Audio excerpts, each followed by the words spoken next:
thunder of jets in an open sky, a streak of gray, and a cheerful... A loop, a whirl, and a vertical climb, and once again you'll know it's time for the adventures of Rocky and Bullwinkle and friends. Starring that supersonic speedster, Rocket J. Squirrel, with his pal Bullwinkle the Moose, and a host of others. Hurry, Bullwinkle! The show's about to start! I'm coming as fast as I can. Wave to the people! Yay! Now what are you doing? Signing autographs. Let's see. John Smith. But your name is Bullwinkle! I know, but that's hard to spell.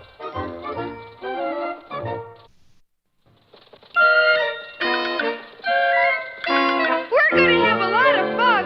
Come on and join us! Sure, there's always room for one more.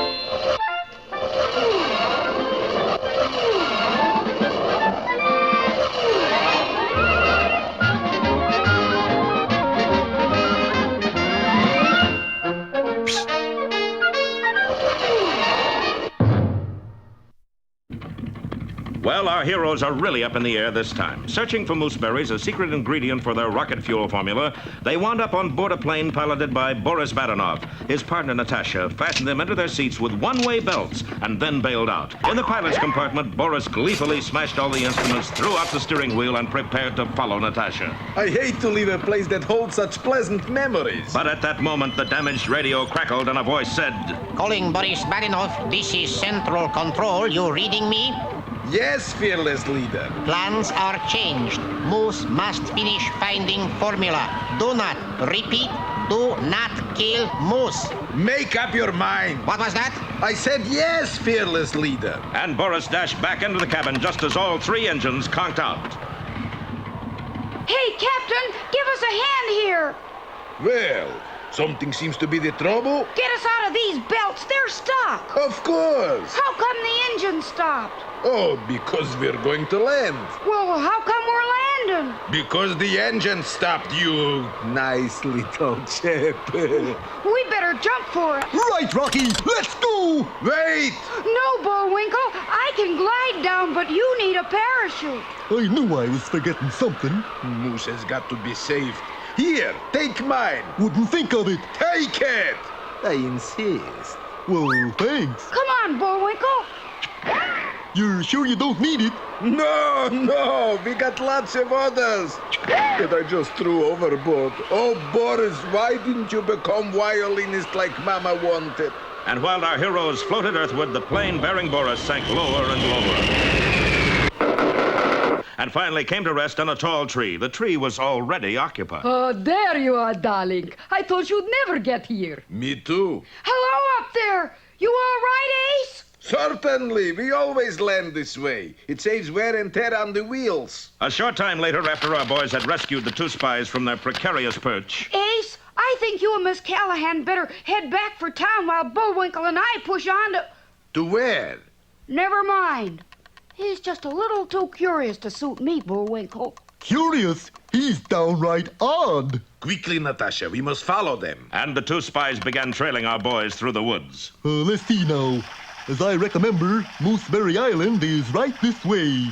Yup, there it is. But look! Well, this was a find, how have you been? Mooseberry Island was surrounded by barbed wire and warning signs. Keep out Mooseberry Blight. Quarantine. Gee, the whole island's off limits. Well, there must be one healthy bush on that island. But how do we get to it? Well, a little barbed wire isn't going to stop Bullwinkle J. Moose. I got a scheme. Quickly, Bullwinkle outlined his plan. He would enter the water above the island, swim with the current till he reached it, find a healthy bush, and then swim back below the island. Now you're sure it'll work, Bullwinkle. Of course it will. I've thought of every little thing.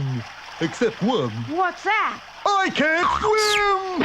And Bullwinkle was carried off by the swift current. Unfortunately, there was another thing that he hadn't figured on. Right below Mooseberry Island was deadly thundering falls. And before Rocky could move, Bullwinkle was swept over the edge. Be with us next time for Bullwinkle's Water Follies or Antlers Away.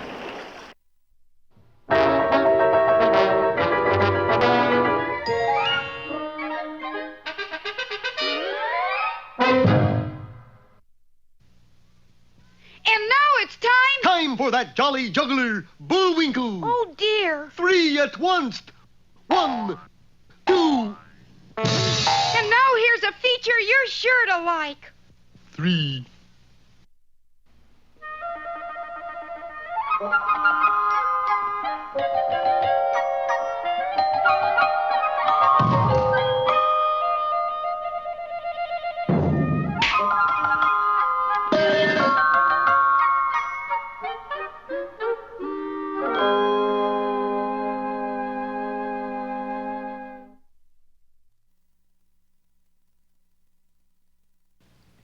Once upon a time, there was a little tailor, a very little tailor. To be exact, 4'2", eyes of blue. Oh, how he wished he were a taller tailor. Yeah, about 9 feet tall. The reason was that being so small, he was constantly being picked on.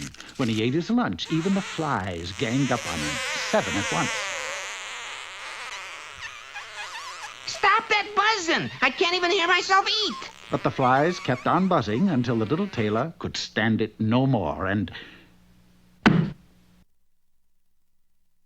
Of course, that was the end of his lunch, but the buzzing had stopped. Listen, it's quiet. I got him! 7 with 1 blow! Not bad for a shrimp. The little tailor was so proud of himself that he immediately made a shirt which proclaimed his great deed and set out to tell the world all about it, even though, strictly speaking, it wasn't true at all. Town's gonna know, world's gonna know about 7 late hour 1 blow. 2 and 2 plus 1 add 2. Town's gonna know, world's gonna know about 7 late hour 1 blow. The little tailor left the town to boast to the whole world of his achievement. Along the way, he discovered a bird caught in a bush. He freed the little bird. I killed 7 with 1 blow. Yeah. And put it in his pocket. Before very long, he came to a wood, and seated on a tree stump was a giant. He was as big as the tailor was small. Too tall or not too tall? That is the question. Excuse me. A chance to shrink? Aye, there's the rub. Excuse me, Bard. What do you want? Take a look at that. You killed 7 with 1 blow? You're such a little fellow. But then I'm so tall. Perhaps you did. Would you believe I was a 3-pound baby? Listen, I killed 7 at 1 blow, and you better believe it. What? Put me down! All right. Let's see just how strong you are. The giant picked up a stone and threw it so high that it almost went out of sight. Top that. I might be slightly overgrown, but I'm a throwing fool. Well thrown, but it did come back to Earth. That it did. I'll throw one, it'll never come back. And the tailor, thinking fast, took the bird out of his pocket and let it fly, so to speak. And quick as a wink, it flew straight up and out of sight. Oh, that is good. That is very good. You are truly gifted with a golden arm.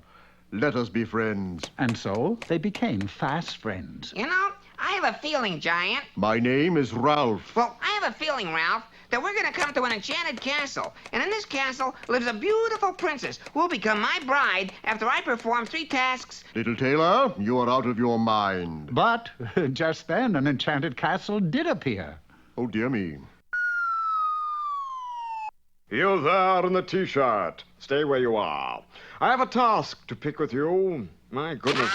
Not only have you killed 7, but you've captured 1 alive. Well, he didn't. I mean, I'm not... Shh! Don't be rude, Ralph. For taming this creature, Creature? you shall indeed marry my daughter after you have performed 1 task. See, you were wrong. You said 3 tasks. Well, it usually is 3 tasks, but since no one has ever come back from the first one, I've forgotten the other 2. Oh, didn't they have something to do... Ralph! What is the 1 task you want performed, Your Majesty? In the wood lives a unicorn. You must capture it.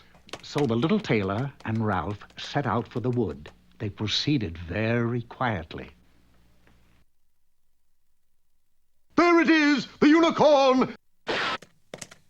This way, this way! That way, head it off! I got it! It's me you got. There it goes.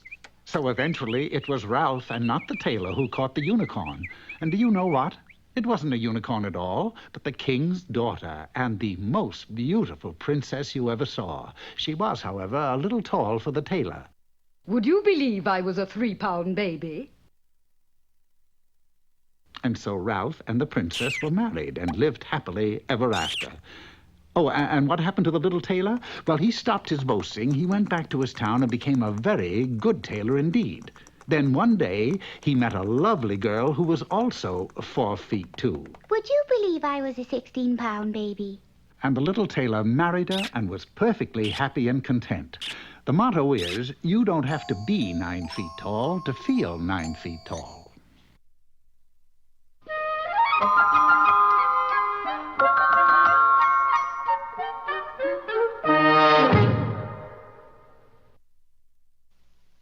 That's a pretty strange-looking painting, Bullwinkle. I just paint what I see. Well, what do you see? This is what I see. Time again for Bullwinkle's Corner. Hello there. Today's poem is called Taffy. Taffy was a Welshman. Taffy was a thief. You ain't kidding, governor.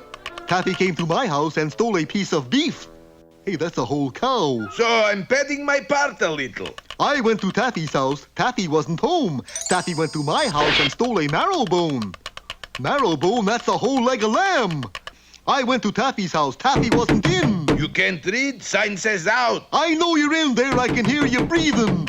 Taffy went to my house and stole a silver pin. That's a pin? Just poetic license. He went to Taffy's house. Taffy in bed took up Marrowbone, hit him in the head. I went to Taffy's house. Taffy was in bed. And do you know what the last line is? Of course. Took up Marrowbone and hit him in the head. What do you know? Unhappy ending.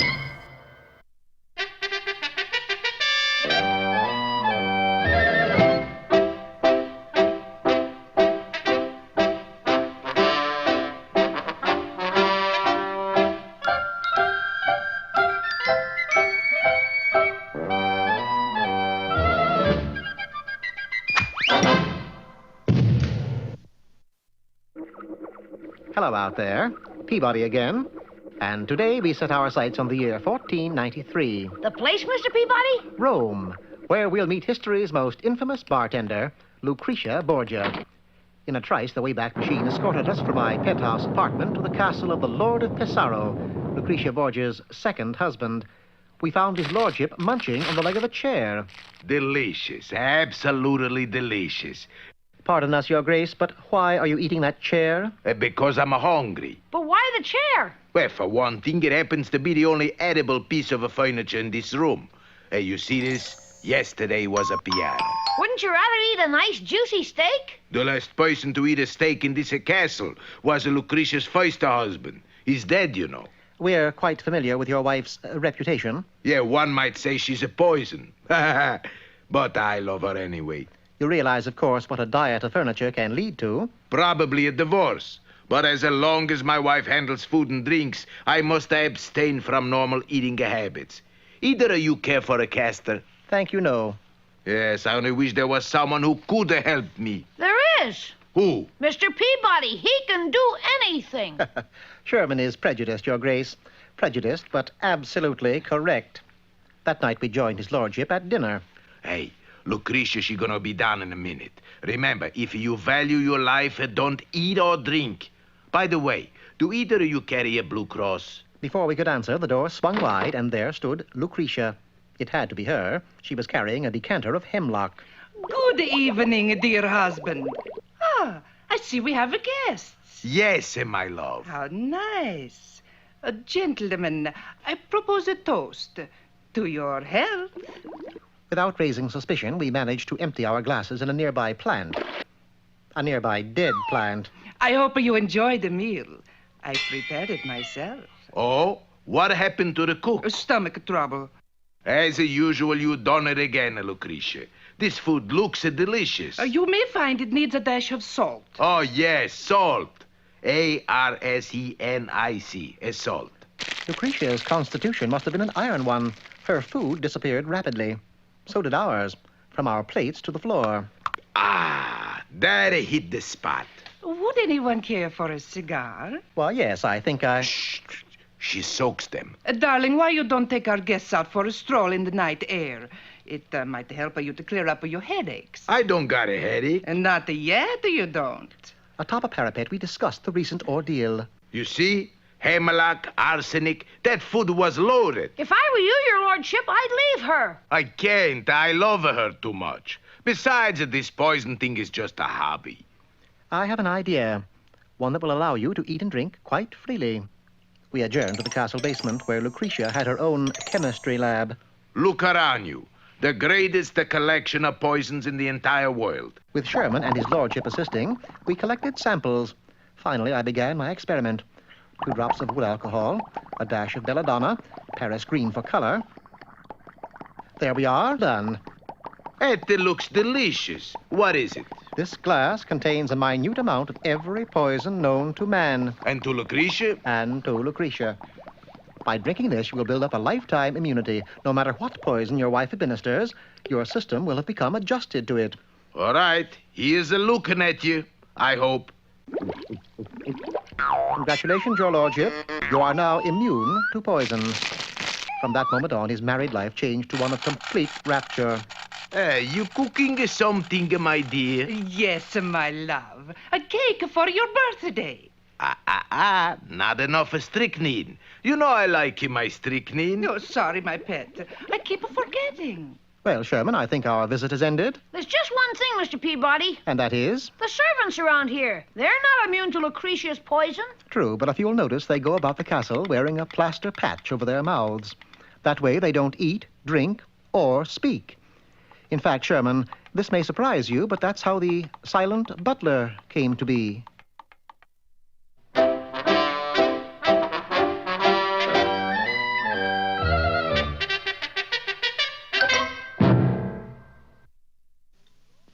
Ready, Rock? You sure you know how to work that thing? No. Anyways, here's what it was supposed to look like.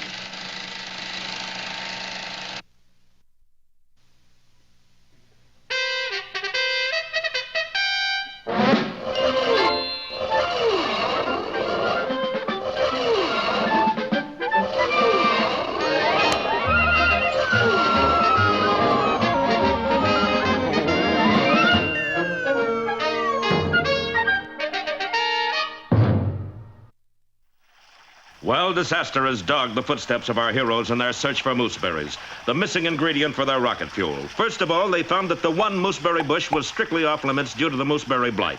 And then finally, Bullwinkle's clever plan to make a swimming raid on the island went slightly awry when he neglected just one little detail.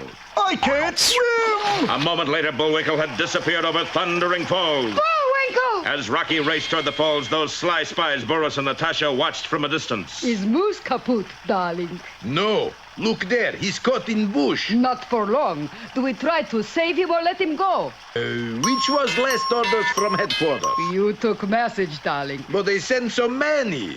Quickly, get me central control.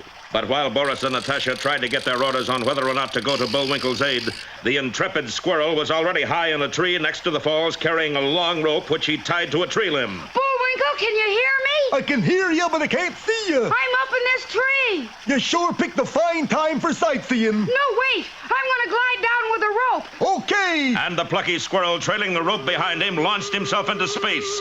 Down he zoomed across the face of Thundering Falls and right to Bullwinkle. Nice flying, Rock. But at that instant, the bush tore loose. Hang on, Bullwinkle. And with great exertion of mighty moose muscle, Bullwinkle did hang on, as he, Rocky, and the bush swung back to the safety of the shore. Made it. Were you scared, Bullwinkle? Shucks, no. I was as cute as a cucumber, Rocky. Bullwinkle, I'm over here. That's the bush you're talking to. Imagine me not knowing my best friend from a mooseberry bush. Bullwinkle? Hmm?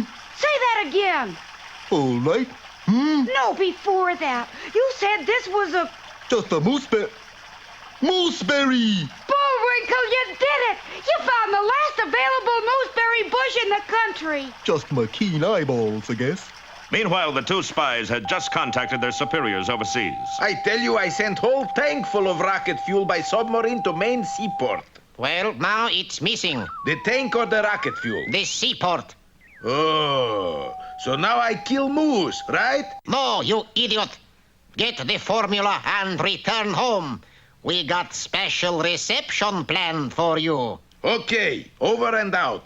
Now we gotta get this bush back to Washington, Bullwinkle. Yeah, before it catches the mooseberry blight. But at last we got the secret ingredient.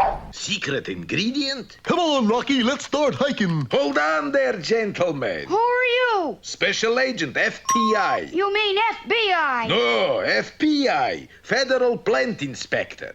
You got any peaches, pears, pineapples, passion fruit, papayas, or mooseberries? Well, it just so happens. Aha, a mooseberry bush. And, it's crawling with mooseberry blight. It is? This plant must be sprayed right away, quick. Now, wait a minute, you can't... There's no charge. Oh, that's all right then. So the inspector sprayed and sprayed until not a thing could be seen. And when the cloud cleared away, both the bush and the inspector were gone. Boy, that's what I call a powerful spray. Well, what has happened to our mooseberry bush? And does this mean failure to our friends? Heck no! We're the heroes. Don't miss our next episode, The Inspector Detectors, or A Kick in the Plants. Well,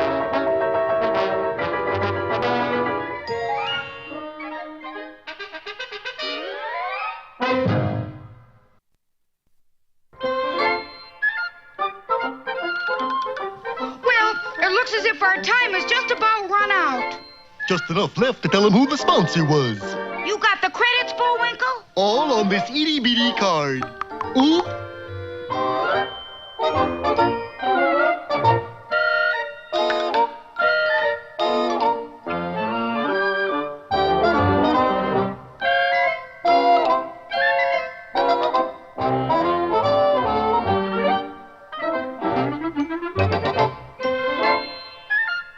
We're late again, Bullwinkle. Right. Bye now. See you next time.